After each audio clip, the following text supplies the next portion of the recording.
We are 2 weeks away from, I know it's a cliche, I know it's said over and over again, but it needs to be said over and over again because it is so damn true. We are 2 weeks away from deciding whether or not we're going to continue our experiment in democracy, whether we are going to continue to try to make good on the promises contained in the Constitution of the United States, or we're 2 weeks away from this country finally deciding, the people of this country finally deciding, fuck it, we've had enough. Let's just switch over to fascism.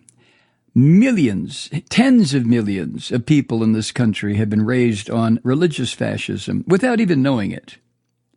But you were told from the very beginning, either believe this and don't question, or you're going to burn in hell for eternity. Wow.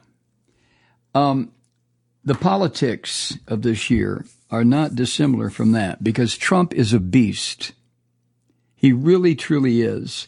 I love reading the Bible at times because it's such an interesting collection of mythologies and bullshit stories and imaginings and war and death and destruction and genocide and rape and murder and incest. I mean, you can't help but sit down with a Bible and start reading it and think to yourself, good God, this goes into the schools and they don't want to talk about how people were enslaved in this country. They don't want to talk about gender issues. They don't want to talk about women's issues, but they want this. It's amazing. And it is disgusting. But so many people were brought up to shut up. Just take what you are being told, suck it in, believe it, don't question. And as a result, the Christian bastards who started their I don't know what you'd call it, inroads into our political system roughly 40 years ago. Attempts were made prior to that. But it was 40 years ago in the Reagan era when the Christian devils started to realize, hey, Ronald Reagan is not all there. Why don't we approach him? Well, you know the story. And look where we are now. Look where we are now. We're at a point now where Christian fascists, whether they're in Russia or Hungary or the United States or countries in South America, the Christian fascists are saying, we have had enough waiting. We want death and destruction so that our bloody Savior can come back and destroy everything, raise up corpses out of the ground. Oh, my God. Deep breath. 2 weeks. That's what we have in front of us. 2 weeks. And it is shocking and disgusting to me that this presidential contest is split so evenly, according to the polls. According to the polls, who knows? This may sound Pollyanna-ish or maybe even ridiculous, but I don't agree that with anyone who says it's over. I can't agree with that. Whether it's climate change, I still hold on to those slim possibilities that we as a species are going to wake up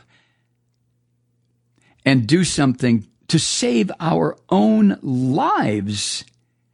And when they talk about unborn children, generations yet unborn that haven't even been conceived of. I don't mean conceived in a physical sense. I mean even thought about. I can't believe. I refuse to believe. Let me put it that way, because it's become very easy to believe it. But I refuse to believe that we're just going to say, okay, we had our 200,000 years, our species did. It's time to end it all. I can't go there. I won't go there. And insofar as the politics of this country, what's going on right now, I can't believe that Kamala Harris is not going to win this. I don't dare allow myself to believe that, because if I think about it now in these last 2 weeks, it's going to have a profoundly negative effect on me. And I've lived enough life, trust me, that negativity, I have learned, is I've watched people die of negativity. I mean, literally.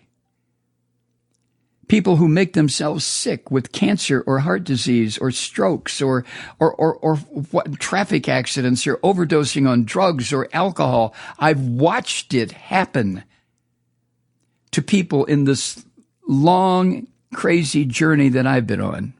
And I'm sure you can say the same thing. So I'm not going to sit here now or next week, Joe, or right up to the last moment. I'm not going to let go of the hope. I know. There have been times when I have done radio or podcasts where I've belittled the idea of hope.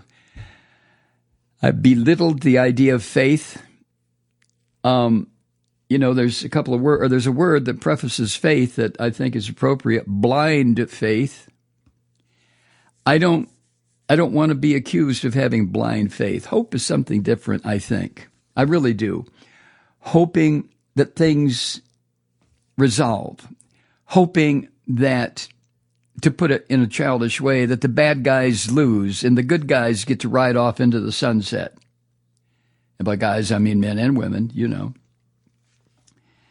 So what do we do, brother? That was Joe Paulette's question. Again, to sink into rhetorical overdrive, it's just we've got to get to the polls. We have got to vote. We have got to overcome this negative pall of death and destruction that Trump has brought down on this country. He goes into cities and insults the cities in which he's speaking. He thinks the best argument for closing his campaign is to talk about another man's penis. I mean, this man is fucking insane. And as far as these third-party candidates, like this goddamn Jill Stein, she will be on the ballot in so many states, and she has to be ignored. She is not a serious candidate. She's a dipshit who shows up every 4 years, sticks her head up out of the muck. Hi, I'm still here. Ooh. I've said before, if anybody wants to organize a real third party, you have 4 years between presidential elections to do it.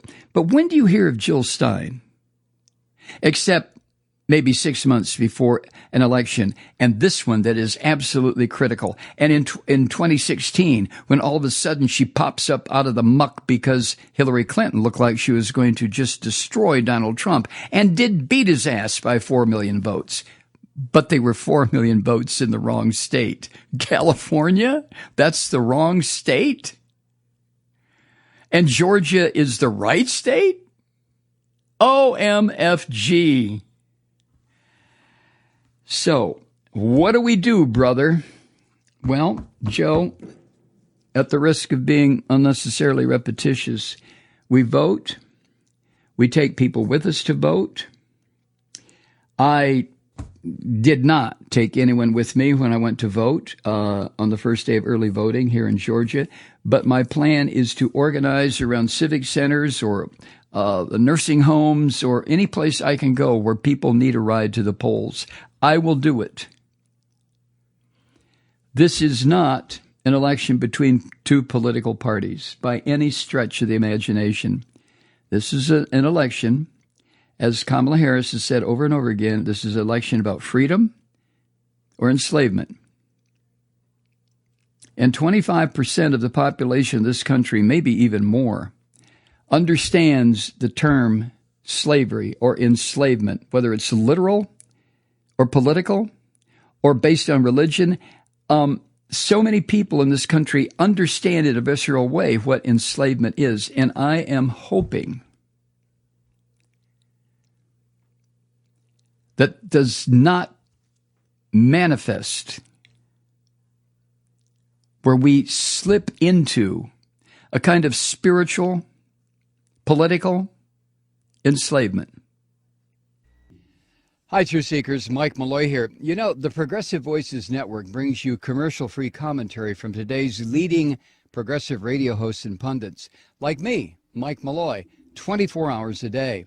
I'm not your typical old guy from the 80s or the 90s talk radio host, and Progressive Voices is not your typical talk radio network. It's a listener-supported nonprofit with no corporate control whatsoever over our broadcast. So hosts like me, Mike Malloy, are free to rant and scream and carry on about whatever we like. We're often controversial, but we're never boring. Weeknights, 9 p.m. in the East, 6 p.m. in the West on the Progressive Voices Network. Always progressive, always on. I'm Mike Malloy. Keep it lit.